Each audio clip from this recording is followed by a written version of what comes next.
시간 이어서 2차 과제 피드백을 계속 진행합니다. 김춘수 실온 연구. 제목이 너무 평범한데 뭔가 자기 주장의 핵심 내용을 좀 포함시키는 게 좋을 것 같고요. 부제목은 현대시 장르 구분 기준으로서의 산문의 의미를 중심으로 라고 했습니다. 물론 이것이 부제목이 이제 이 전체 논지를 대신할 수도 있지만 이것도 객관적인 하나의 제목일 테니까 이러한 객관적인 혹은 형식적인 제목 하에 자기가 찾아낸 고찰한 어떤 중심 내용을 좀 제목에다 포함시키면 조금 더 논지가 선명하게 드러나지 않을까. 너무 객관적이고 형식적인 그런 제목이라는 뜻입니다. 자, 논지를 한번 찾아봅시다. 서론에서.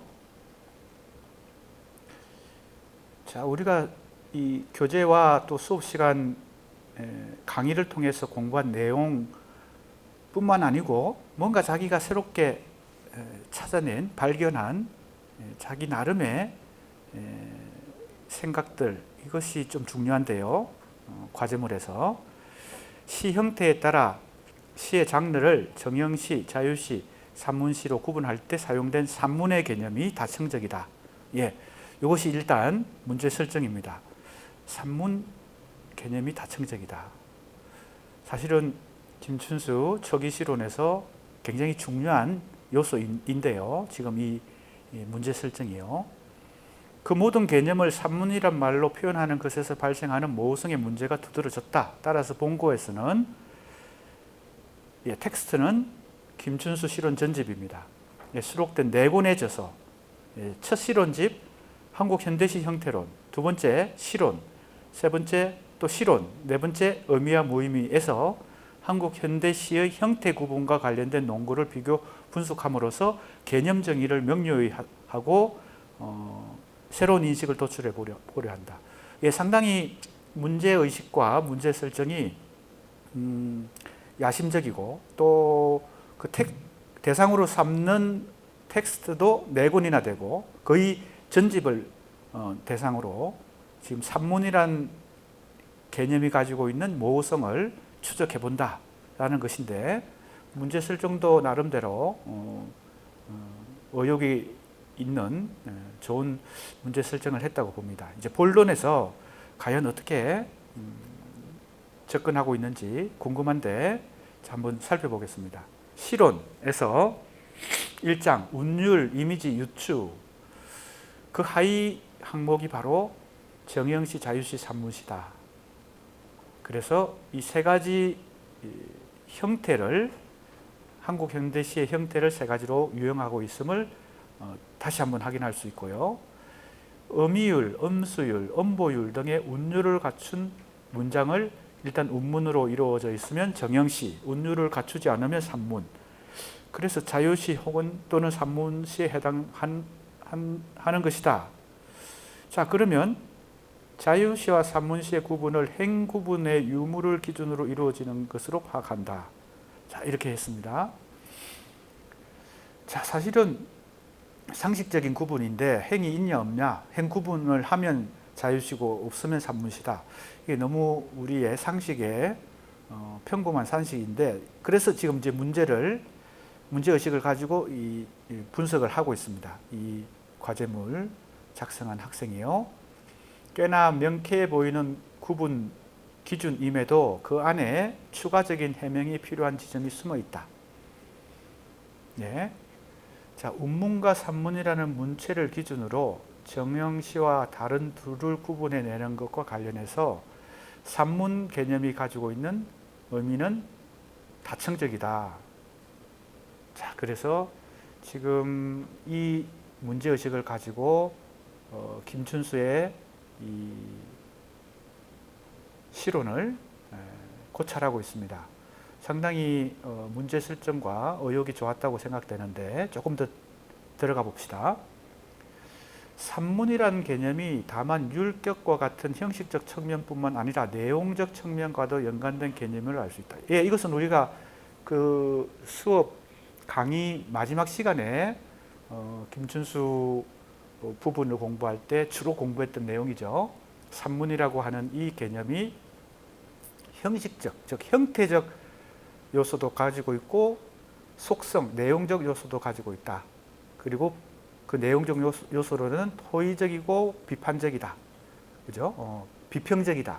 뭐 이런 요소들이 이 산문의 개념에 해당된다고 했으니까요. 자, 그렇다면 그는 산문이 지니는 의미를 형식적인 측면에서 운문, 율문과 상대되는 것이다. 두 번째, 줄글로서의 산문이다. 이렇게 두 가지로 설명을 했고, 또 내용적인 측면에서는 자, 여기서도 그렇게 나오네요.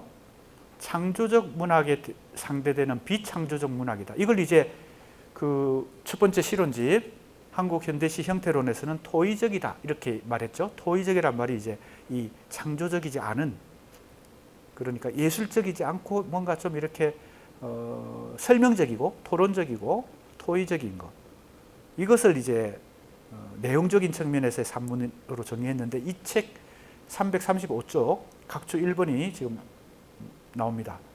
아, 이게 335쪽 각주 1번은 이게 실론 전집에서 인용을 했으니까요. 이게 책으로 보면은 어느 책인지 지금 그것이 조금 더 궁금한데 335면입니다. 이 중 1이 정형시를 다른 두 장르와 구분하는 기준이 되고 2는 자유시와 산문시를 구분하는 기준에 해당된다 했어요. 자, 2는 줄거리냐 아니냐이니까요. 그 다음에 3인데 3은 아리스토텔레스의 시학에서 시와 역사를, 자, 있을 법한 이야기, 이것은 개연성이죠. 그래서 문학은 개연성을 서술하고 사실을, 즉 있었던 사실을 적는 것이 역사다. 이때 시는 아리스토텔레스의 책 시학에서 말하는 이 시는 지금 우리가 말하는 시, 소설 같은 현대 문학의 장르 개념이 아닙니다. 이때 시는 모든 문학이 다 시라는 개념으로 다 포괄적으로 설명을 했으니까. 그래서 이때 시는 문학입니다. 그러니까 문학은 개연성을 가진 이야기다. 역사는, 개연성이란 말이 뭐예요? 실제 일어난 사실이 아니더라도 있을 법한 얘기라는 뜻이죠. 즉 지금 우리가 흔히 얘기하는 허구, 가상, 가상의 얘기다. 그러나 역사는 실제로 일어난 이야기, 사실을 이야기로 적은 것이다. 이랬을 때 시는 바로 창조적 문학이고 산문은 역사와 마찬가지로 있었던 사실을 적는 거니까 이때 산문이라고 말했을 때는 내용적으로 얘기한 거다. 여기까지 이해가 돼야 됩니다. 이건 이미 우리 수업 시간에 여러 번 공부한 거니까요. 김춘수도 여기에 근거해서 지금 시와 산문을, 산문과 운문을 구분하고 있으니까요. 자, 그래서 지금 이게 분석을 굉장히 체계적으로 하고 있어서 이 과제물이 좋은 평가를 받을 수 있는 것 같습니다. 여기서 주목해야 할 점은 이 줄글로서의 산문이라는 기준을 저자는 형식적인 측면으로 분류하고 있으나 오히려 그 핵심은 내용적인 측면과 밀접하게 연관되어 있다는 것이다. 예, 자, 이 분석도 상당히 예리한 면이 있습니다. 산문시가 행을 구분하지 않고 줄글로 쓰는 이유는 다만 정형시의 율격에서 탈피한 운문, 문체가 리듬을 고려하지 않기 때문뿐 아니라 산문이라는 것이 그 내용상 토의적이라는 거죠. 그죠? 역사에 해당되는, 아리스토텔레스가 말한 그 문학이 아니라 역사에 해당되는 그 내용상 토의적이다. 다른 말로 논리적이고 분석적이다. 뭐 또 다른 말로는 비평적이다. 라는 성격을 지니기 때문에 지적인 힘을 많이 필요로 하므로 행을 구분하면 내용을 실현하는 것에 지장이 된다라고 하는 것도 여기 인용을 했습니다. 275쪽에. 예, 자, 상당히 분석이 예리한 감이 있습니다. 반대로 자유시에서 행을 구분하는 것은 리듬을 위한 것일 뿐만 아니라 산문을 일정한 분량의 의미와 이미지를 담아내는 행으로 구분함으로써 그것을 미묘하고 치밀하게 전달하기 위함이다. 이처럼 자, 텍스트에 근거해서 지금 자기 논지를, 즉 자기 주장을 지금 이끌어내는 것도 상당히 잘하고 있습니다. 이처럼 율격에서 벗어난 어긋난 문장인 산문이 줄글로 제시되느냐, 행을 구분하느냐, 그 문장의 내용에 좌우되는 것이다. 자, 그러니까 이게 줄거리냐 아니면 행을 구분하느냐도 형태, 형식에만 형식의 기준만 가지는 것이 아니라 내용과도 관련된다. 지금 이 얘기를 하는 거예요. 상당히 분석이 예리하다고 볼 수 있습니다. 산문이라는 개념이 지닌 다층적 의미 때문에 명료함이 떨어지는 문제점이 발생했다. 따라서 산문시는 시와 대립되는 문장들이 쓰는 문장 체제를 그대로 자기 것으로 한다 했을 때 시와 대립되는 문학은 이미 있었던 이야기를 적은 것에 대응되는 산문의 대용이란 말을 썼어요. 산문의 대용 표현이고 대신하는 표현이다 이런 뜻이죠. 대용. 그 다음에 산문의 문장 체제라고 했을 때는 문체뿐만 아니라 내용상 성격도 포함하기 때문에 또 산문시는 여전히 시에 해당되는 것이므로 창조적인 이야기를 한다는 점은 제외해야 한다. 앞선 인용문에 이어지는 부분은 자유시가 쓰는 산문은 그러니까 심리적으로는 산문이 아니라고 해야 할 것이다. 단지 운문이 아닌 산문일 뿐이다.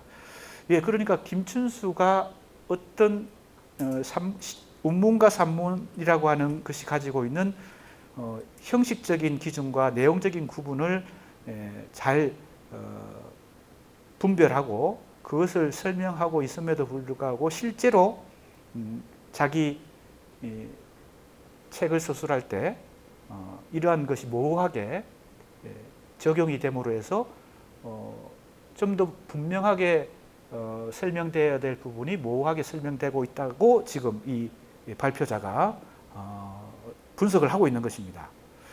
예, 그래서 상당히 비판적 접근을 잘하고 있다 이렇게 볼 수 있습니다.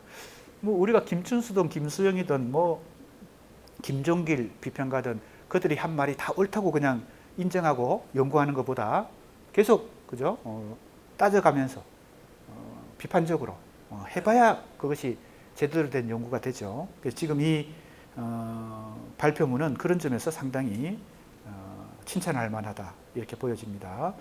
자, 시간 관계상 조금 더 자세하게 얘기하고 싶은데 결론적으로 넘어가서 이처럼 다층적인 개념인 산문이 하나의 개념으로 표현되면서 모호성을 야기한다는 문제점을 파악했고 해소할 방안으로 세 가지 의미를 각각 탈격문, 줄글, 비문학이라는 개별적인 개념으로 명명할 것을 제안하겠다. 예, 이런 제안까지 했어요. 이야, 그러니까 지금 이 수강생은 상당히 김춘수의 논지를 비판적으로 분석하고 자기 대안까지 제시하는 상당히 수준 높은 그런 발표문을 해줬다 이렇게 생각이 됩니다. 그래서 탈경문, 두 번째 줄글, 비문학, 예, 산문을 이렇게 세 가지로 다시 구분해야 모호성에서 벗어날 수 있다. 이 세 가지 기준을 김춘수 시인이 분명히 가지고 있었음에도 불구하고 이론적으로 자기 글을 쓸 때는, 자기 책을 쓸 때는 이게 막 섞여가지고 혼재되어서 모호성을 야기했다. 이것이 이 발표문의 핵심적인 논지입니다. 상당히 좋은 발표문이었다 이렇게 평가할 수 있습니다. 자, 또 김춘수입니다. 그 지금 발표문의 전반부는 김수영의 산문, 후반부는 김춘수의 산문 이렇게 양분되는 것 같습니다. 김춘수의 자유에 대하여, 그 다음에 무의미를 중심으로. 제목이 조금 너무 포괄적이긴 합니다. 자유, 무의미 다 어떻게 보면 굉장히 큰 개념이고 내가 여러 번 얘기하지만 너무 크게 접근하면, 너무 분속수를 크게 잡으면 소득이 노력하고 애쓴 만큼의 소득을 얻기가 쉽지 않다. 이게 초점을 더 좁혀서 구체적으로 논점을 잡아야 된다. 즉 분속수를 찾아야 된다. 그래야 자기가 수고한 만큼 더 큰 소득을 얻을 수 있다. 이런 얘기를 했는데 지금 제목부터가 너무 좀 크게 접근을 해요. 자유 너무 관념어잖아요. 그 다음에 무의미. 물론 김춘수가 말하는 자유는 조금 더 일반적인 자유보다 더 구체적이긴 하지만 그래도 그냥 자유, 그 다음에 무의미 이렇게 하면 이미 제목에서부터 너무 조금 포괄적이라는 느낌을 줍니다. 이제 구체적으로 서론에서 어떤 것을 의도하는지 한번 살펴보겠습니다. 무의미시를 지향한다. 어디서부터? 의미와 무의미라는 이 책에서부터. 언어가 어떻게 무의미를 지향하는 문학에 쓰이는지 알아볼 필요가 있다. 무엇으로부터 자유로워지는지 알아볼 필요가 있다. 두 번째는 김춘수가 지향하는 무의미시를 본인도 혼란스러운 모습을 보인다. 그래서 초기 시로는 심리를 중심으로 시론이 전개되기도 한다. 후기 시론부터 주장한 것이 무의미시이므로 이를 기반으로 무의미시를 지향했을 때 생기는 문제점이 무엇인지 살펴볼 것이다. 서론에서 전체적인 의도, 이 글이 무엇을 하고자 하는지, 무엇을 주장하고자 하는지가 제시되긴 했는데 역시 예상대로 조금 너무 큰 얘기, 포괄적인 얘기를 지금 서론에서 하고 있습니다. 그래서 사실 이렇게 접근해서 본론을 전개하면 결론에서 공허해집니다. 뭔가 구체적인 얘기를 건져내야 되는데 그래서 조금 더 구체적인 착상이 필요합니다. 왜? 문제 설정이 사실은 글 쓰는데 엄청나게 많은 퍼센트를 차지하거든요. 내가 어떻게 이 글 전체를 착상하고 문제 설정을 하고 문제의식을 가지고 이 과제물이든 뭐 평론이든 논문이든에 접근하느냐에 따라서 결과물은 엄청나게 천차만별로 달라집니다. 격차가 커집니다. 착상이 중요하고 문제 설정이 중요한데 이 글의 착상과 문제 설정은 지금 제목과 서론에서 이미 감지된 것처럼 너무 크게 잡았다는 거예요. 무의미가 어떻고 또 자유가 어떻고 이런 얘기를 한다는 것은 그래서 내가 이제 우리 국문과 현대문학 수업 시간에 굉장히 강조하는 거 이번 학기에도 강조했던 것 같아요. 지난 학기 현대문학사 시간에도 강조한 것 같고요. 시를 연구하든 소설을 연구하든 비평을 연구하든 우리는 지금 이번 학기에 시와 비평을 주로 연구했는데 시인들, 한국 현대 시인들의 작품들하고 현대 비평가들의 시론을 중심으로 공부했는데 시 비평을 공부했어요. 그런데 이걸 이제 과제물로 작성해서 자기 생각을 표현하든 평론으로 하든 논문을 쓰든 그 기초 베이스는 작품 자체의 구성 요소가 가지고 있는 좀 더 구체적인 구성 요소에서 포착을 하고 그 분속서를 그 안에서 내재적으로 방법론을 찾아야 된다. 그게 바로 분속서를 어떻게 찾느냐. 지금 내가 얘기하고 있는 거하고 접목이 됩니다. 어떻게 착상하고 어떻게 문제 설정하느냐. 여기에 분속서를 크게 잡느냐 작게 잡느냐 아니면 작품 바깥에서 잡느냐 작품 안에서 잡느냐는 거예요. 그래서 영미 신비평, 러시아 형식주의, 프랑스 구조주의라고 하는 그 방법론이 가지고 있는 공통 분모는 내재 비평, 내재 연구예요. 즉 작품이라고 하는 텍스트, 그게 시든 소설이든 비평이든 작품이 그 자체가 가지고 있는 내적인 구성 요소, 거기서 분속서를 찾아서 치밀하게 시면 시는 뭐예요? 뭐 운율, 이미지, 비유, 상징, 화자, 어조, 뭐 그 안에 또 굉장히 많은 구성 요소들이 있을 거 아니에요?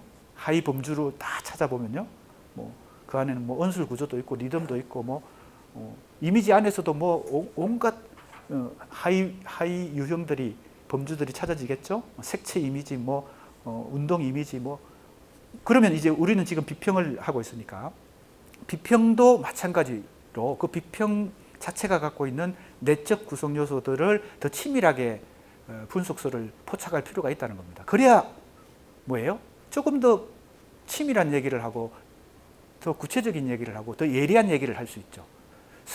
착상과 문제 설정 자체를 너무 크게 잡아버리면 큰 얘기만 자꾸 하다가 끝나는 거지. 그러면 이제 지금 우리 한국 문학뿐만 아니라 세계 문학 전체가 20세기에 들어서서 이 연구 방법이 문학을 연구하는 방법이 영미 신비평, 러시아 형식주의, 프랑스 구조주의 이후에 바로 그러한 작품 자체의 구성 요소들을 치밀하게 분석하고 해석해서 거기서 평가하는, 즉 결론을 얻어내는, 새로운 것을 발견해내는 그러한 방법론이 이미 100년도 전에 20세기 초에 이미 형성됐고, 한국에서는 1950년대에 그것이 도입이 돼 가지고 문학 연구에, 주로 우리 국문과에서 그런 연구가 작품을 분석하고 시, 소설, 비평, 희곡 작품을 분석하는 연구가 1950년대부터 이미 전개가 됐는데, 지금 그런 기초 베이스에서 출발하지 않고 막 너무 큰 얘기를 자꾸 하고 이렇게 하는 것은 이 발표자만 얘기하는 게 아니에요. 대체로 그런 경우들로, 그런 경우와 아닌 경우, 즉 기초 베이스를 가진 경우와 안 가진 경우, 이렇게 둘로 나눠질 수 있어요. 두 가지 유형으로. 그런데 이 기초 베이스를 안 가진 학생들이 상당히 많다. 우리 국어 국문학과에서 1950년대, 60년대 이후에 이런 연구 방법이 이미 정착이 돼서 지금 한 60년 이상, 70년 시간이 지났는데도 불구하고 체계적으로 문학 연구를 연구의 방법을 터득하지 못한 거지. 그냥 자기 혼자서 그냥 이렇게 접근을 한 거지. 문학 연구를. 그러다 보니까 이런 현상이 나타납니다. 그러니까 지금 내가 여러 번 강조하지만 영미신비평, 러시아 형식주의, 프랑스 구조주의의 그 연구 방법이 만사 오케이다 이런 말이 아니에요. 그리고 다른 문학 연구 방법보다 이 연구 방법이 유독 더 훌륭하다 이런 것도 아니에요. 그러나 기본이라는 거예요. 현대문학을 연구한다면. 그리고 이제 이 연구 방법은 고전문학에까지 적용이 돼서 고전문학도 이제는 이 작품 자체의 구성 요소를 가지고 치밀하게 분석해가지고 거기서 뭔가를 자기 주장을 도출해내는 식으로 그렇게 하는 것이 문학 연구에서는 내재 연구, 내재 비평에, 물론 내재 비평만이 100% 옳고 외재 비평은 틀렸다 이런 것도 아니에요. 그러나 기본은 갖추고 외재 비평도 할 수 있어야 된다. 즉 시인이나 소설가, 비평가의 사상적인 요소, 그의 생애, 그의 인생 전체가 이 작품에 그죠? 작용하겠죠. 당연히. 그리고 시대와 역사의 이 뭐예요? 그 자력이, 그죠? 자력이 이 작품에 작가에게 영향을 주고 작가의 그 사상이 또 작품 창작에 영향을 주겠지. 그게 이제 외재 비평이잖아요. 작품 바깥의 요소를 가지고 작품을 설명하는 거. 외재 비평은 틀렸고 내재 비평만 옳다 이것도 아니에요. 그러나 기초를 갖춘 경우와 못 갖춘 경우를 내가 계속 얘기하는 거예요. 자, 이 발표자에 대해서 내가 격렬하게 비판한 것처럼 착각하면 안 됩니다. 대체로 그런 경우들이 한 50%는 된다. 그런데 그것이 우리 국문과에서 지금 현대문학을 공부한 학생들의 경우를 보면 그걸 조금 더 체계적으로 공부할 필요가 있는데 교수도 책임이 있죠.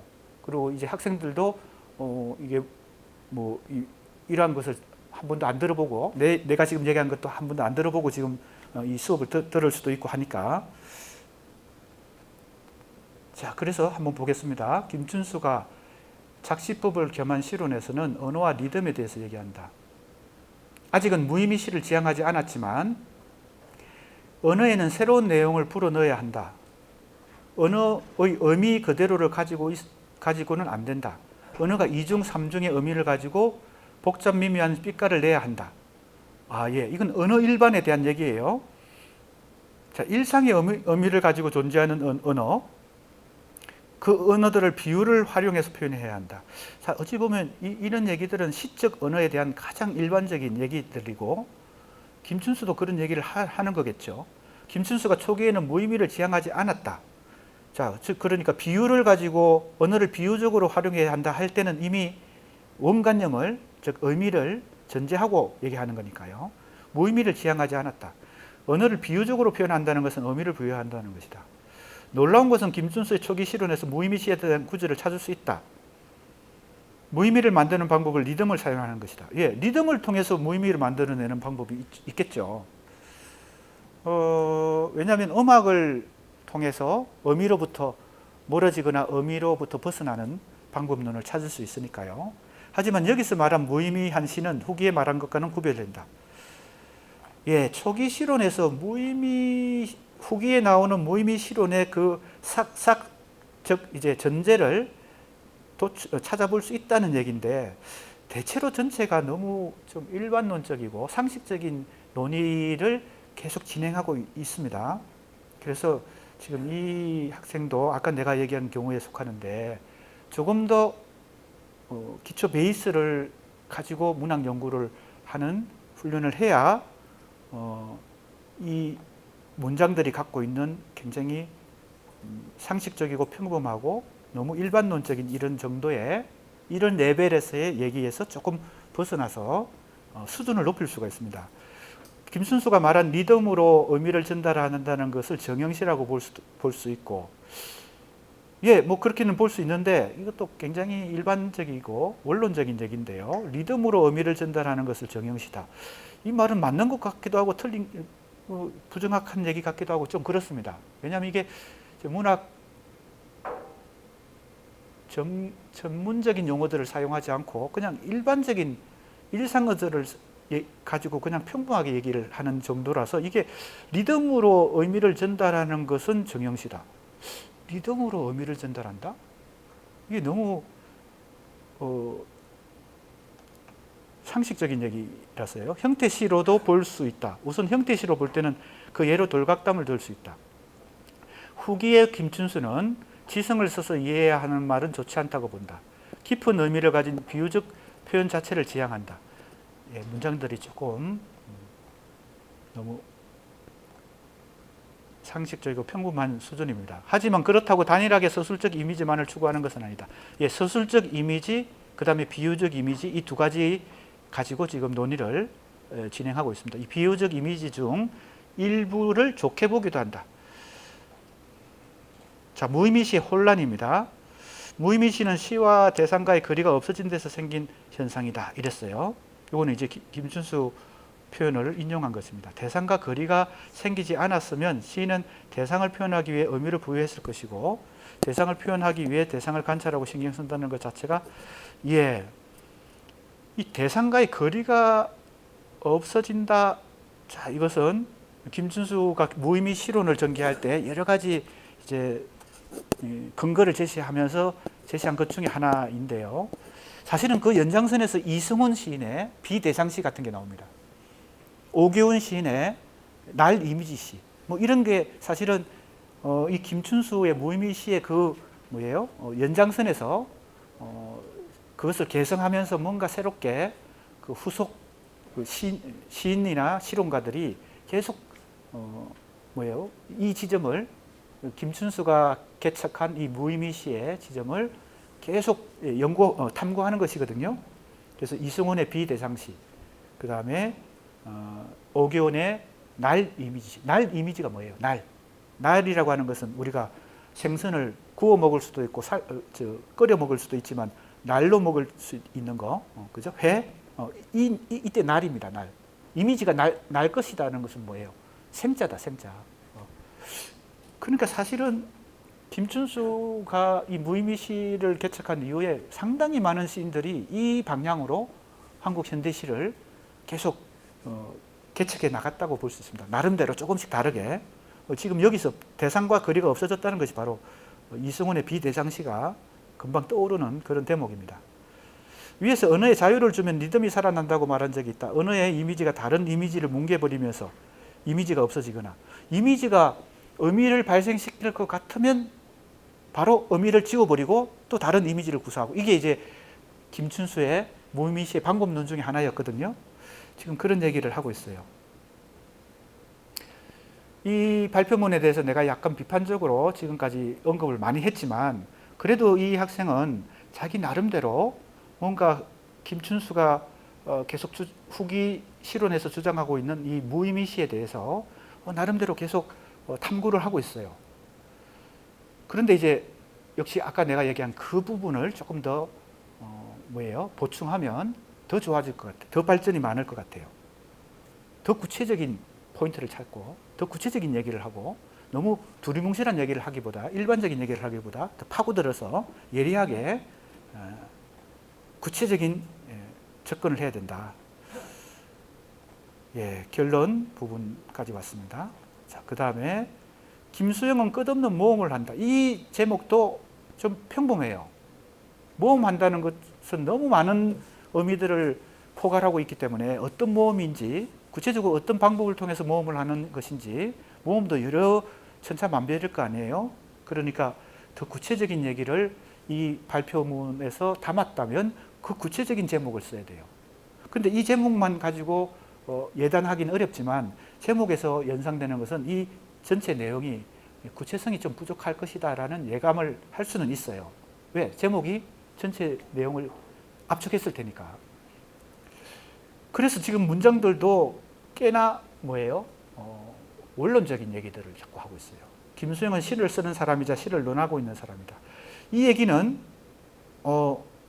그러나 원론적인 얘기이긴 하지만 김춘수 시론을 그대로 활용해서 이걸 자기 문장으로 쓰고 있어요.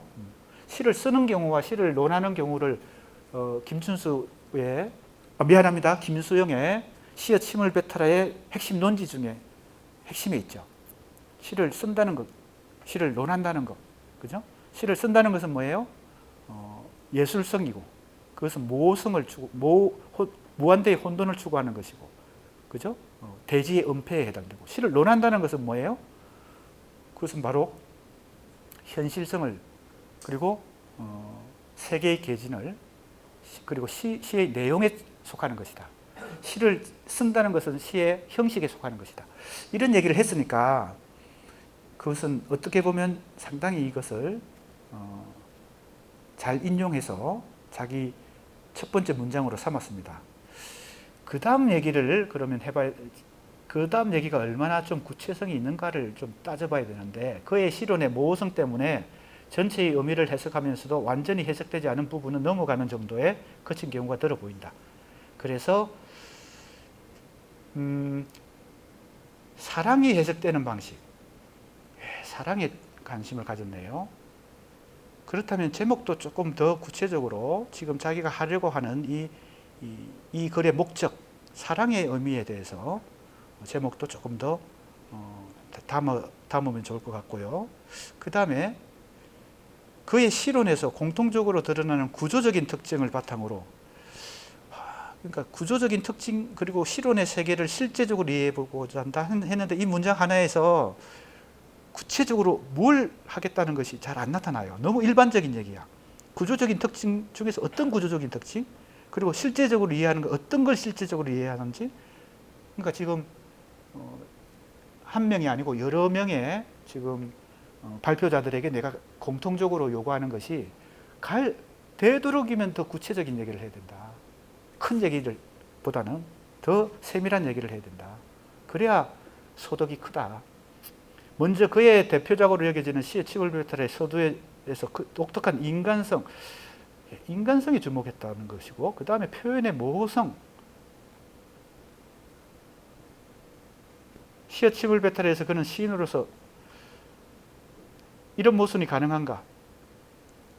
온몸으로 동시에 밀고 나간다는 표현에 집중되어 선행 연구가 이루어졌는데, 마지막 문단에 주목하면 마지막 문단이 뭐예요? 마지막 문단이 뭐야? 시와 같이 온몸으로 밀고 나간다는 표현이 쓰여졌다. 시로님에도 논리적인 문장이 아니고 비유적으로 쓰여졌다는 얘기겠죠. 그러면 이때 서술한 문장을 통해 이 시로는 시를 쓰듯 쓰여졌다는 것을 알 수 있다. 예. 시적인 문장이라 이 얘기예요. 시를 쓰듯이 써졌다. 그러면 둘로 구분했을 때 김수영이 자기 산문에서 시론에서 시를 쓴다는 것과 시를 논한다는 것이 크게 둘로 나누는데, 지금 이 인용한 문장으로 대표되는 바로 그 온몸의 시학에서 이 온몸으로 동시에 온몸을 밀고 나간다는 이 말이 시를 논하는 자리인데 시를 쓰는 것처럼 썼다는 겁니다. 시를 논하는 것을 시를 쓰는 방식으로 논했다는 겁니다. 어떻게 보면 이건 뭐 분석할 만한 어떤 요소인데, 이게 과연 핵심을 찌를 수 있는지 아니면 그냥 일반론으로 그치는 것인지 그건 궁금합니다. 조금 더 접근해 봐야 되겠어요. 한번 봅시다. 그리고 그 핵심이 바로 온몸으로 동시에 밀고 나가는 사실에 있다. 온몸에 의한 온몸의 이행은 시의 형식이라고 했다. 그러니까 그러나 이 지면에서는 온몸에 의한 온몸의 이행이란 구절 자체가 가진 논리적 구조에 주목한다. 예. 자, 요 말 자체가 가지고 있는 논리성을 한번 따져보겠다는 겁니다. 해볼 만한 거죠. 이거는 뭐. 자, 그러면 흥미가 좀 생기는데, 김수영의 시세계에서 죽음과 사랑은 그 뼈대를 이루는 것이다. 시세계를 지금 얘기를 하네요. 시론 얘기를 하는 게 아니고 산문 얘기가 아니라 시를 얘기하고 있어요. 죽음의 가치. 그리고 하이데거도 얘기를 하고 있고, 계진과 은폐, 세계와 대지의 양극의 긴장도 얘기하고 있고, 죽음과 가까운 성질을 가지고 있다. 언어는 그 자체로 죽음과 가까운 성질을 갖고 있다. 예, 이것도 어떤 의미인지 이해가 됩니다. 언어는 그 대상 자체가 아니라 그것을 언어로 대신하는 것이니까요. 항상 간접적인 것이니까. 그래서 그 대상을 죽이는 거죠. 어찌 보면요. 언어는 대상을 대신하는 거니까. 그래서 그 언어 자체가 죽음과 가깝다고 일단 얘기하고 있고, 그 언어를 통한 예술인 시는 그러한 언어를 통해 새로운 세계를, 순간을 만들어내고, 그것은 죽어 있지만 실제 본질과의 간극은 동시에 새로운 세계를 탄생시킨다. 네, 요 얘기도 뭐 가능한 얘기예요. 언어의 속성을 가지고 언어 예술인 시를 지금 설명하고 있는 거니까요. 자, 그러면 공통적으로 찾아볼 수 있는 것은 죽음으로 언급되는 부정의식이다. 자, 부정의 의식이다 이랬어요. 죽음으로 언급되는 부정의 의식이다. 온몸을 밀고 나가는 것과 자기를 죽임으로써 살아있는 시의 본질이 공유하는 문법적 구조는 유사하다. 자, 문법적 구조를 지금 따지는데, 온몸을 밀고 나가는 것이 가지고 있는 문법적 구조와 죽임 혹은 죽음으로써 살아있다는 역설적인 시의 언어가 가지고 있는 본질, 이 두 가지를 지금 대응을 시키면서 지금 이게 논지를 이끌어내려고 합니다. 뭐 흥미도 있고 가능한 그런 논지 전개인 것 같은데요. 조금 더 봅시다. 이는 하이데거의 죽음을 향한 존재 개념을 읽은 그가 죽음이라는 단어로 일관되게 표현하는 것으로 보이나, 실상 그가 가졌던 구조 자체를 알아보는 일이 필요하다. 그에게 시는 자유의 이행이다. 예, 자유의 이행이란 말이 또 나왔어요. 자, 그러면 죽음과 두 번째는 자유라는 개념을 가지고 지금 이 온몸에 의한 온몸의 이행을 다시 재해석해 본다는 것이 이제 전체 논지인 것 같습니다. 자, 그러면 그 다음 논지가 중요한데 봅시다. 그 다음 논지가 어떻게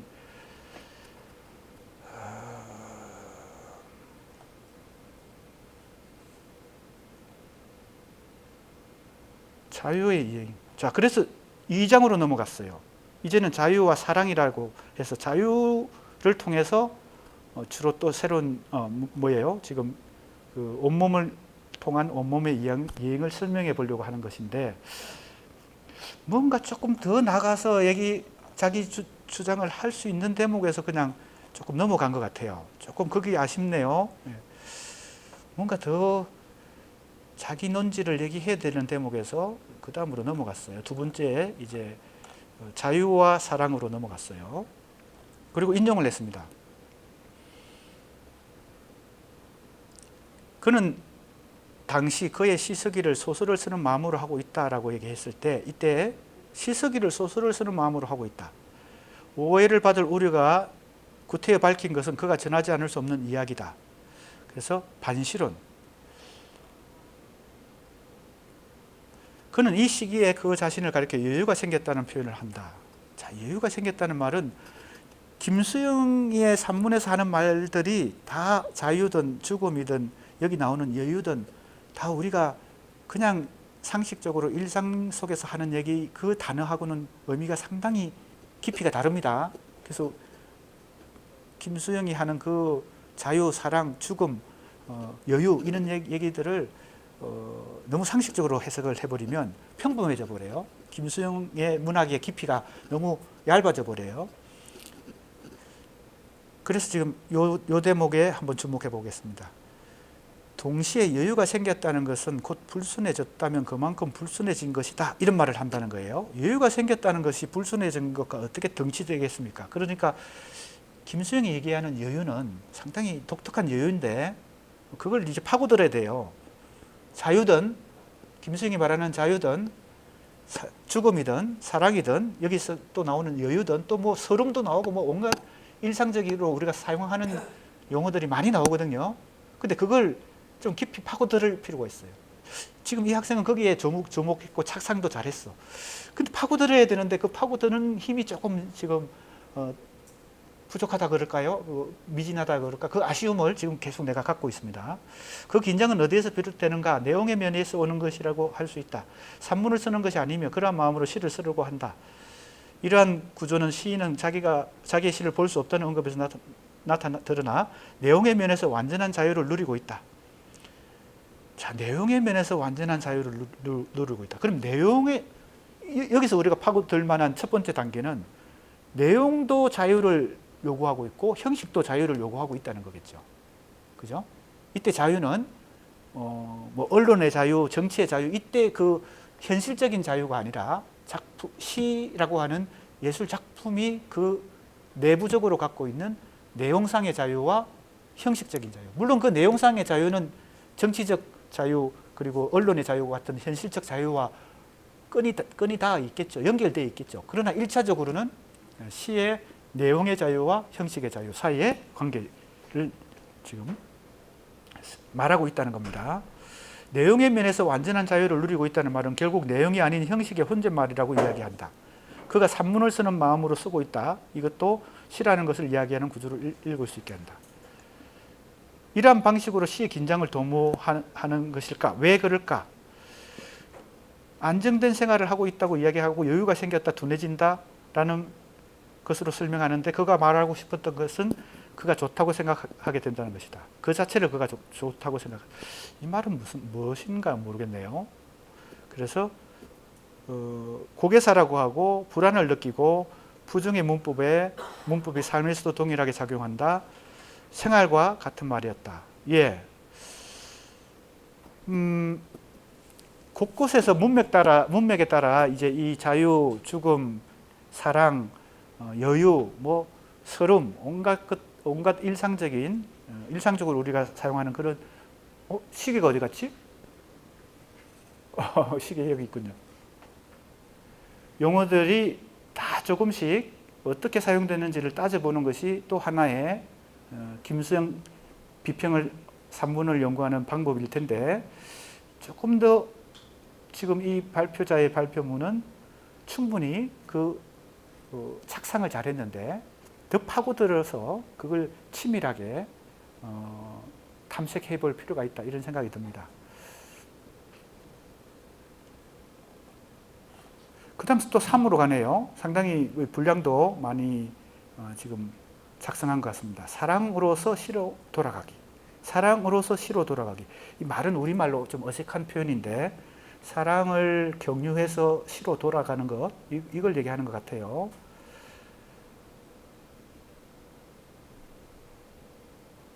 김수영의 이 산문에 보면 사실 우리가 파고들어야 되는데 파고들기 어려울 정도로 그냥 평범하게 얘기하는 것처럼 보이는 대목들이 꽤 많거든요. 여기서도 보면요. 자기의 몸을 자기가 못 보듯이 자기의 시는 자기가 모른다. 다만 초연할 수는 있다. 너그럽게 보는 것은 과신과도 다르고 자학과도 다르다. 이렇게 하면서 사실은 이 김수영은 자기 시에 대해서 엄청 자학적으로 혹평을 하면서 자기를 모멸하는 지점까지 가면서 시를 썼기 때문에 이런 얘기를 할 수 있는 거예요. 그런 여러 부분을 통해 어떤 일을 진정으로 하는 것은 그 일을 인식하지 못하고 잊어버리는 것을 통해 가능한 말이다. 욕망이 아니라 바람과 같이 자연스러운 모양이다.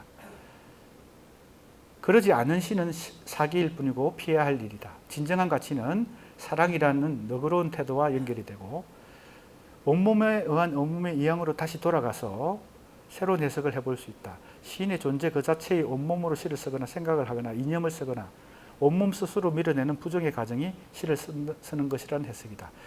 이 해석이 지금 죽음을 거치고 사랑을 거치고 자유를 거치고 그 다음에 지금 사랑을 거치고 여유를 거치고 했는데 다시 그래서 이제 제 해석하고 있는 이 대목이 뭔가 조금 더 깊이 있게 김수영의 시론을 파고들었다 하는 데까지 가야 되는데 아쉬움이 남는다 이렇게 볼 수 있습니다.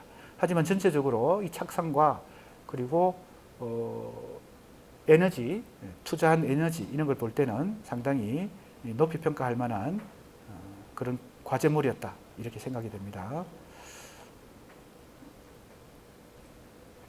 제목이 참여시의 건의자가 보는 1960년대 한국의 참여시 그랬어요. 이 제목이 조금 좀 다듬어져야 되겠죠. 좀 세련되게 해야 될 것 같죠. 아마 참여시의 건의자라고 하면은 아마 김수영을 얘기하는 것 같고 김수영이 볼 때 1960년대 한국의 참여시는 어떠하다 뭐 좀 비판적인 얘기를 많이 했으니까 그래서 제목에서 조금 더 수정이 필요하다 생각이 우선 들고요. 그 다음에 김수영의 대표시는 눈과 풀인데 김수영의 이미지는 언급한 시들의 이미지와 비슷할 수밖에 없다. 그래서 시의 침을 뱉어라 라고 하는 것이 68년 4월에 문학 세미나에서 발표한 평론인데 이 저서에서 이 발표문에서 참여시에 대해서 그리고 시의 내용과 형식에 대해서 밝혔기 때문에 김수영이 이 본고에서는 60년대 김수영이 60년대 한국 참여시들을 논평한 부분을 위주로 다뤄보겠다. 자, 뭐 이것도 해볼 만한 것인데 대체로 당시의 참여시들을 비판적으로 많이 언급했죠. 그걸 한번 모아서 다시 재해석을 해볼 필요도 있을 것 같습니다. 그 점에 착상을 했네요. 자, 본론입니다. 김수영은 그 당시 창작된 모더니즘 시와 그것을 쓴 작가들에 대한 비판을 숨기지 않았다. 그래서 새로운 시와 저항시는 다름을 강조했다.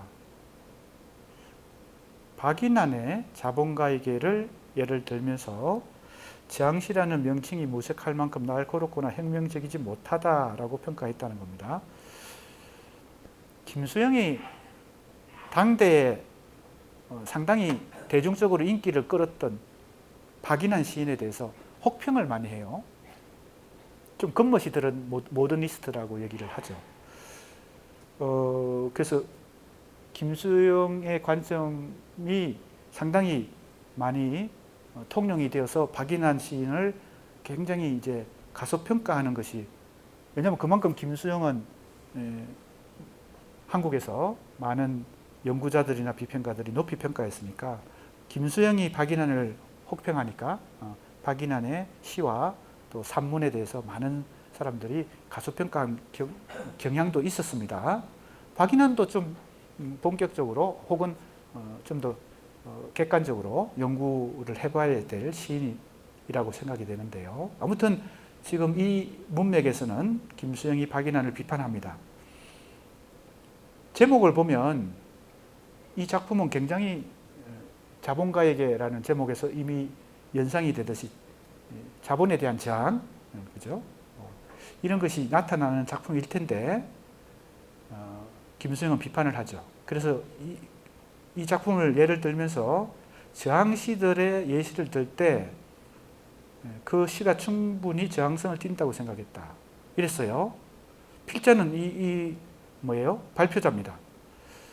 겉으로 드러난 저항성만이 저항성이 아니고 시를 읽었을 때 느껴지는 현실에 대한 부정적인 감정이면 충분하다고 생각했기 때문이다. 한편 김수영은 50년대 저항시라고 일컬어지는 것들이 좀 더 잘 드는 칼과 같았더라면 답답하고 부당한 현실을 베는 데 쓰지는 못하더라도 갖고만 있어서도 더 저항시다웠을 것이다. 그만큼 이제 당대 저항시들에 대해서, 그리고 50년대 저항시와 60년대 참여시에 대해서 어떻게 김수영은 평가하는지를 한번 조사를 해본 것 같습니다.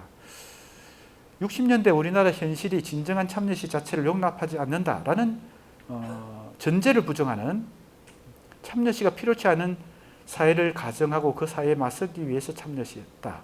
자, 이 말이 무슨 말일까요? 사회적 여건이 참여시가 필요치 않은 사회가 된다는 것은 해방된 사회겠죠. 그죠? 저항시가 필요치 않은 사회가 된다는 것은 정치적으로든 사회적으로든 저항이 필요 없는 사회는 민주주의가 확보된 사회겠죠. 그것을 가정하고 그 사회에 맞서기 위해 나온 참여시였다라고 이제 얘기한다는 건데, 조금 더 가봅시다. 그러면 진정한 참여시는 무엇인가? 이렇게 인용한 대목입니다. 진정한 참여시에 있어서 초현실주의 시에서 의식이 무의식의 정인이 될 수 없듯이, 이 말은 이해가 되죠? 초현실주의, 즉 슈어 리얼리즘 시에서는 무의식을 더 중시하고요. 의식은 억압을 하고 무의식은 그것에 해방되려고 하기 때문에 초현실주의 시에서는 무의식에 더 방점을 둡니다. 무게중심을 둡니다. 그러니까 의식이 정인이 될 수 없는데 참여의식이 정치 이념의 정인이 될 수 없는 것, 이렇게 말했어요. 그렇다면 참여의식이 있다고 해서 좋은 참여시가 되는 건 아니다. 예를 들면요. 그렇다는 거죠. 즉 내가 참여의식을 가지고 어떤 주제의식을 표출하기 위해서 참여시를 쓴다고 했을 때 그게 좋은 참여시가 되느냐? 그건 다른 문제가 되겠죠. 김수영의 지금 주장이 그런 것입니다. 결국 그들이 추구하고 있는 것은 하나의 불가능이며 신앙인데 오늘의 참여시의 경우에도 없다. 이랬어요. 중간에 생략된 부분이 궁금한데 생략을 해서 이 부분을 읽어보면 좋을 것 같아요. 자, 그래서 지금 무의식과 의식의 관계는 초현실주의 시에서 그렇다는 겁니다. 그렇다면 참여 시에도 그것이 적용된다면 참여 의식을 있다고 해서 좋은 참여 시는 아니다. 그러면 참여 의식이 없더라도 뭐예요? 무의식 속에서 참여적인 요소가 작용을 해서 시가 나왔다면 그것은 참여 시를 표방하지 않더라도, 그죠? 이것이 참여 시다라고 자기가 주장하지 않더라도 그것은 사회 비판을 하겠죠. 그것이 오히려 더 김수영이 생각하는 참여시의 진정한 참여시가 아니었을까, 이렇게 생각을 해봅니다. 그래서 여기 무의식에 있던 것을 의식이 인지했다면 그것은 애초에 무의식이라고 할 수 없고, 무의식에서 의식으로 이미 넘어가 더 이상 무의식이 아닌 것을 의식이 인지했다고, 굉장히 복잡하게 얘기는 하는데 사실은 간단한 얘기죠. 의식과 무의식의 관계는 크게 어렵지 않습니다. 의식이 무의식의 정인이 될 수 없다는 말은 지금 대체로 다 이해할 수 있을 것 같아요. 지금 그 얘기를 계속 꽤 많이 지금 규명하려고 하고 있습니다. 그래서 프로이트가 전의식이라고 하는 개념도 있는데, 전의식은 무의식과 달리 조금만 주의를 기울이면 떠올 수 있는 것이다. 김수영은 의식의 참여의식을 무의식의 정치 이념을 대입하였다 그랬거든요. 그랬을까요? 이 문맥을 보면, 구문을 보면 그러한데, 의식이 무의식의 정인이 될 수 없듯이 참여의식이 정치 이념의 정인이 될 수 없다. 그러면 이 정치 이념을 무의식이라고 봤다는 거죠. 이 구문상 대응이 일어나니까, 대꾸니까. 그럼 이때 참여의식은 의식의 차원이고 정치 이념은 무의식의 차원이다. 이렇게 해석은 가능할 것 같아요. 그렇다면 이때 이념은 무의식이, 그 창작 주체의 시인의 무의식에서 작동하는 정치 이념이지, 이거는 의식화된, 그죠? 의식 단계의 정치 이념이 아니고 무의식. 그래서 유명한 그 책이 있죠. 우리 학생들 다 기억할 것 같은데 프레드릭 제임슨이라는 유명한 마르크스주의 이론가가 쓴 정치적 무의식이라는 책이 있죠. 우리나라에도 번역이 되어 있습니다. 상당히 유명한 책이고 정평이 나 있는 책이죠. 그 얘기에 가까워요. 이때 정치 이념이 무의식의 층이 무의식의 레벨이라면 프레드릭 제임슨이 말하고 있는 그 정치적 무의식에 해당돼요. 의식적으로 어떤 정치 이념을 갖지 않더라도 어떤 주체가 가지고 있는 무의식적 레벨에서 어떤 정치적 무의식이 작동한다는 것인데 지금 이 발표자가 분석하고 있듯이 지금 이 문맥에서는 이 정치 이념이 무의식이 되겠습니다. 그렇다면 참여의식만 가지고 시를 쓰면 어떻게 돼요? 이 무의식의 레벨에 해당되는 정치 이념이 제대로 안 나타날 수 있겠죠. 그런 얘기예요. 그런 식의 참여의식만 가지고 참여시를 쓰는 시인들에 대한 비판이에요, 지금. 자, 이제껏 저항시가 되었던 참여시가 되었던 실망스러움을 감추지 못했던 그가 김재원을 통해 희망을 본다. 이제 좋은 사례도 드는 거예요. 희망적인 사례도요. 자, 여기서 오전 4시 양철통에 뛰어내리는 내 노동의 기상이라고 하는 표현에 주목했고, 여기서 밤을 이기는 모습이 김수영의 참여시에 대한 목마름에 물방울이 되어줬다 하면서, 이 김수영이 아마 당대 쓰여진 여러 참여시들 중에서 좀 주목할 만한 시를 예를 들고 있는 대목입니다. 김재원인가요? 여기 어디 있죠? 김재원. 통상적으로 우리 현대 시사에서 그렇게 자리매김하지는 못했던 것 같아요. 이 당대에도 그렇고. 그래서 많이 알려져 있지 않았는데 이런 시인의 작품을 지금 높이 평가하고 있는데요. 지금 앞에서 김수영이 주장하고 있는 논지에 의하면 이 작품의 이러한 표현들은 어떤 정치 의식, 즉 의식적 차원의 참여 의식을 표방하지 않으면서도 무의식적 차원에서의 정치적 이념이 드러난 작품이다. 이렇게 보는 거겠죠. 그래야 좋은 참여시가 된다고 봤으니까요. 그 다음에 신동엽의 시 껍데기는 갈아도 참여의식을 높이 평가한다고 그랬어요. 예, 차이점이 뭔가 유추해 본다고 했습니다. 지금 또 이제 여러 작품들, 시인들의 작품을 평가할 때의 김수영의 논평들을 다 하나하나 지금 사례로 들면서 김수영이 당대 참여시들에 대해서 어떤 평가를 하고 있는지를 지금 도출해내는 그런 지금 발표문입니다. 필자는 이러한 이유로 이중의 시보다 신동엽의 시를 참여시로서 자격이 충분하다고 평가했다. 김수영의 논지 혹은 김수영의 논리 자체를 치밀하게 추적하고 그것을 조명했다는 점에서 좋은 발표였다고 생각이 됩니다. 현실 극복을 위한 새로운 추구. 예. 역시 지금 이제 우리 학부생, 그러니까 우리 국어국문학과 현대문학 전공 수업의 수준에서는 나쁘지 않은데, 이 제목도.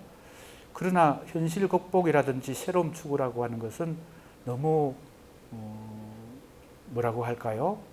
김수영의 지금 이 두 편의 산문 혹은 시론을 분석해서 얻은 결론 혹은 제목으로 치면 굉장히 일반론이죠. 현실을 극복한다 혹은 새로움을 추구한다, 이런 것은 어찌 보면 김수영이 아니라, 또 김수영의 이 산문이 아니라 상당히 보편적으로 많이 적용될 수 있는 제목이거든요. 그러니까 지금 내가 지금 분석하려고 하는 이 텍스트의 고유한 특성을 더 밀착해서 찾아낼 수 있는 어떤 개념, 논지로 그런 것을 찾아내면 좋습니다. 이 텍스트가 아니라 다른 텍스트에도 두루두루 다 적용될 수 있는, 그게 이제 일반론인데, 일반론적인 논지를 내가 여기서 얻어내거나 발견하거나 제목으로 그걸 설정하면은 지금 내가 연구하는 이 텍스트 말고 다른 데도 다 적용될 수 있기 때문에 틀린 말은 아니지만 예리함이 부족하죠. 그 예리함이 중요합니다. 즉 자꾸 내가 지금 피드백 시간에 계속 강조하고 있는 게 뭐예요? 너무 일반론적으로 큰 얘기를 하지 말고 구체적으로 작은 얘기를 해라. 그리고 더 밀착해서 내가 연구하고 있는 이 텍스트의 고유한 특성에 더 가까이 가도록 해라. 시의 침을 뱉어라. 그리고 생활 현실과 시에서 현실 극복을 위한 새로운 추구를 물론 발견할 수 있겠죠. 그죠? 그러나 그보다 더 세밀한 거, 더 예리한 걸 한번 찾아볼 필요가 있습니다. 왜? 이런 정도로 발견하는 것은 내가 아니라 다른 사람들도 대체로 다 하는 거니까요. 통상적으로 누구나 이 정도는 다 발견하는 거니까요. 그래서 어떤 과제물이든 평론이든 문학 연구 논문이든 새로운 거, 남들이 찾지 못하는 걸 더 예리하게 찾을 필요가 있습니다. 그러려면 조금 더 안목이 날카로워져야 되겠지. 그죠? 날카로워져야 되겠지.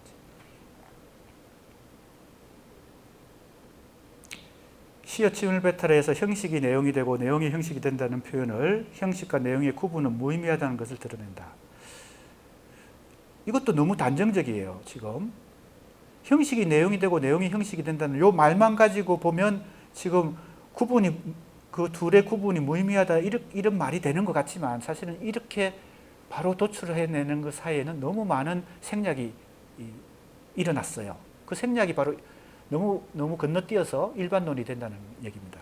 자, 수업 시간에도 공부했고 텍스트에서 자세히 읽어보면, 시의 침을 뱉어라에서 읽어보면 형식이 내용이 되고 내용이 형식이 되는 과정은 굉장히 복잡하고 어려운 과정이에요. 그 아무나 할 수 있는 게 아닙니다. 그런데 이것은 의미가, 구분이 무의미하다는 정도로 그냥 결론을 도출해버리면 그 사이에 너무 많은 것들이 일반화돼 버리고 생략돼 버리고 건너뛰어 버리는 거지. 그러니까 지금 그런 걸 내가 지금 계속 조심하라는 거예요. 건너뛰는 거. 너무 사례를 연구해서 거기서 뭔가를 도출해내는 거, 찾아내는 게 이제 연구인데, 그 연구가 너무 중간 과정을 다 건너뛰고 그냥 결론에 바로 도달해가지고 비약적으로 간단하게 얘기하는 거. 이런 게 바로 이제 도식성, 일반화, 이런 사고의 대표적인 사례들이죠. 그러니까 형식이 내용이 되고 내용이 형식이 되는 것은 의미가 구분이 무의미하다는 게 아니고 오히려 반대지. 그 구분을 철저하게 하면서 그게 변증법적으로 종합되는 과정을 자유의 이행을 통해서 몸을 투신해야 되는데, 그 많고 많은 1960년대 시인들 중에 김수영이 볼 때 거의 대부분은 그러지 못한다는 거지. 그만큼 어려운 거예요, 그게. 내용과 형식이, 내용이 형식이 되고 형식이 내용이 되는 것은요. 그 자유의 이행이 말이 쉽지, 그 자유의 이행이란 게 얼마나 몸을 던져야 되고, 그 몸을 던진다는 게 실제 우리가 물리적으로 몸을 빌딩에서 떨어지는 그런 뭐 한강에서 떨어지고 이런 투신이 아니잖아요. 그거는 시를 창작하는 과정에서 온몸을 그 시 창작에 혼신의 힘을 다해서 그게 올인을 해야 된다는 뜻인데, 그건 또 체험적으로만 얘기할 수 있지, 그거는 이론적으로 설명해봐야 이게 소용이 없는 것인데, 그래서 너무 이게 중간 과정이 다 생략되면, 그래서 이제 우리가 도식성, 일반론이 자꾸 생기는 거예요.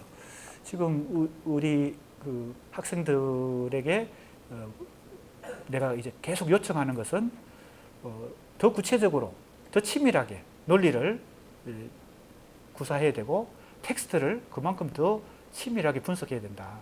텍스트는 복잡한데 너무 그걸 단순화해서 분석을 하면 이 연구자의 도식성이 이 텍스트를 완전히, 그죠? 분해해 버리는 게 되겠죠.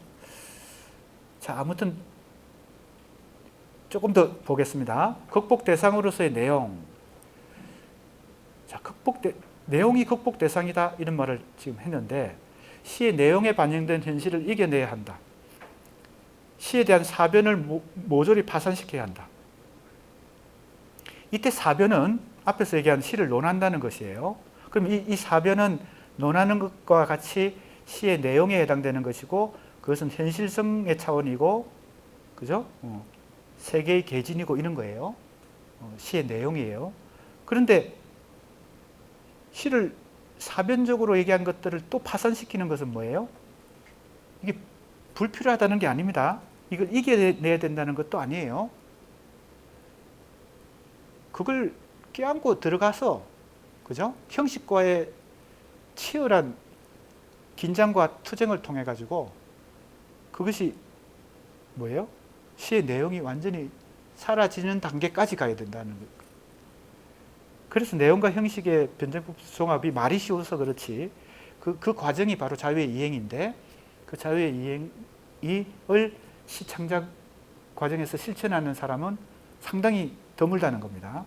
물론 이 논리를 김수영에게 적용시키면 김수영도 만만치 않게 그러지 못한 작품들이 많겠죠.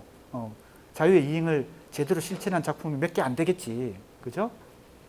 그러니까 김수영이 지금 당대 참여시를 비판하고 당대 순수시를 비판할 때 좋은 참여시와 좋지 않은 참여시, 좋은 순수시와 좋지 않은 순수시를 구분하는 그 기준이 여러 기준들을 우리가 공부를 했는데, 그 기준을 김수영이 쓴 시에다가 적용해 보면 사실은 김수영의 시 중에서도 거기에 만족할 만한 시는 많지 않을 수 있습니다. 그만큼 지금 이 얘기는 그냥 이론으로 쉽지, 이 시 창작의 실천 과정에서 구체적으로 실천하는 것은 지극히 어려운 것이다. 그걸 우리가 이제 염두에 두면서 지금 연구를 해봐야 될 것 같아요. 그래서 현실을 이기는 시인의 방법에 대해 언급한다고 그랬는데, 이 현실성을 극복한다 그래서 이걸 이긴다 혹은 파산시킨다라는 의미도 우리가 오해하면 안 됩니다. 그걸 극복한다는 것은 그걸 껴안고 들어간다는 뜻이지 그걸 버린다는 뜻이 아니거든요. 왜 현실을 극복해야 한다고 말하는 것인가? 두 시론의 내용을 통해 확인해 볼 수 있다. 내용은 언제나 바뀌다 되고 너무 많은 자유가 없다. 그죠? 내용이라고 하는 것은 시의 주제 혹은 김수영이 말하고 있는 현실성입니다. 계속 부족하다, 내용이 부족하다, 자유가 없다 라고 주장하고, 형식은 또 바뀌다 되고 뭐라고 얘기해요? 너무 형식적 자유가 없다라고 주장한다는 겁니다. 서로 50대 50으로 공평하게 나누어 가지고 내용과 형식이, 그죠? 조화가 되어서 좋은 시가 절대 나오지 않는다는 겁니다. 형식은 형식대로 100% 이상을 자기한테 부족한 형식이 100% 이상이 되도록 요구하고, 내용은 내용대로 100% 이상이 되도록 요구하는 그 충돌, 투쟁 속에서 좋은 시가 나온다는 그런 얘기를 하고 있습니다. 즉 김수영은 자유가 부족하기 때문에 현실을 극복해야 하는 대상으로 보고 있다. 그러니까 이때 자유와 이 현실 다 지금 어떻게 보면 조금 맥락을 부정확하게 지금 보고 이 해석을 이 발표자가 좀 하고 있는 것이 아닌가, 약간은 그런 것을 지금 느낄 수 있습니다. 그래서 현실 극복이란 요 말도 너무 단순하게 지금 단순한 차원에서 얘기하는 것 같고, 자유가 부족하다는 것도 조금 지금 김수영이 말하는 문맥하고 조금 어긋나서 핀트가 조금 어긋난 게 아닌가 이런 생각도 해봐요. 이 극복 수단으로서의 또 형식이라 그랬어요. 자, 내용도 극복해야 되고 형식도 극복해야 된다. 뭐 이렇게 얘기를 하는 것 같은데, 지금 이 발표문의 전체적인 구성은요. 자, 내용과 형식의 새로움으로 현실을 극복할 수 있음을 보여준다. 이것은 맞는 말이지만, 내용과 형식의 새로움이라고 할 때 이거 너무 이제 평범한 우리 쉽게 얘기하는 그런 그 언어적 습관이 되면 안 되잖아요. 내용과 형식이 새롭다는 것은 도대체 어떤 새로움이 현실을 극복할 수 있는지, 그 어떤 새로움인지가 지금 밝혀져야 되는데, 자, 그걸 밝히려고 지금 하는 것 같습니다. 이 발표문이요. 머리와 심장, 이 무엇을 상징하는지 구체적으로 설명되지는 않았는데 일단 머리와 심장을 이성과 감정을 상징하는 용어라고 짐작해 볼 수 있다. 일단 그렇게 볼 수 있죠. 대체로 누구나 일단은 그렇게 볼 것 같아요. 그죠? 보통 우리가 머리, 두뇌는 지성을 상징하고 심장은 감성을 상징하니까 일단은 그렇게 보는데 반면에 온몸은 머리와 심장을 담고 있는 틀, 그래서 내용을 담고 있는 형식, 온몸을 형식이라고 봤어요. 지금 이 해석자는요, 이 발표자는요. 뭐 이것도 여러 가지 해석 중에 하나일 수 있습니다. 왜냐하면 비유적으로 지금 표현했으니까. 그죠? 머리도 아니고 심장도 아니고 온몸으로 밀고 나간다 했을 때 이 온몸이 도대체 뭐냐? 형식에 가까운 것을 봤어요. 지금. 왜냐하면 몸은 내용을 담고 있는 형식이니까. 온몸에 의한 온몸의 이행이 사랑이라고 하는 것을 알게 되고 그것이 바로 형식이라는 표현은 온몸이 시의 형식을 나타낸다는 것을 확인했습니다. 내가 볼 때는 좀 이것은 논리가 조금 단순하다 이렇게 보여집니다. 하지만 뭐 시도해보는 거죠. 자기 나름대로 시도해보는 거니까. 그 다음에 3장이 중요한데 지금까지 내용의 극복, 그 다음에 형식의 극복 단계를 거쳐서 3장 형식의 내용의 순환. 어가 두 번 붙어서 이게 말이 모호해졌어요. 형식의 내용의 순환. 말이 모호해졌어요. 영어에서 오브는 그죠? 목적격일 수도 있고 동격일 수도 있고 여러 가지가 있는데 이걸 번역할 때 우리가 그냥 어휘로 다 번역해버리면 우리말도 의미가 좀 모호한 채 전달이 됩니다. 이걸 어떻게 해석하느냐에 따라서 다르게 해석이 가능하거든요. 그래서 우리말의 어를 중복적으로 사용하면 2개 이상 중복적으로 사용하면 좀 모호해진다는 것을 여러 번 내가 얘기를 했어요. 아무튼 지금 내용과 형식의 관계를 통해서 지금 김수영 현실 극복의 새로움을 탐구하고 있는 발표문이었습니다. 자, 시간 관계상 더 하고 싶은데 시간이 지금 다 되었습니다. 아쉽지만 지금 피드백 못한 학생들도 있는 것 같습니다. 아쉬움을 가지고 혹시 개별 피드백이 필요한 경우는 나한테 문자로 알려주면 피드백 방법을 찾아서 피드백할 수 있도록 하겠습니다. 자, 그러면 이번 한 학기 동안의 수업은 오늘로 종강이고요. 이번 목요일 날 기말고사가 남았습니다. 잘 준비해서 기말고사 잘 보기 바랍니다. 수고 많이 했습니다.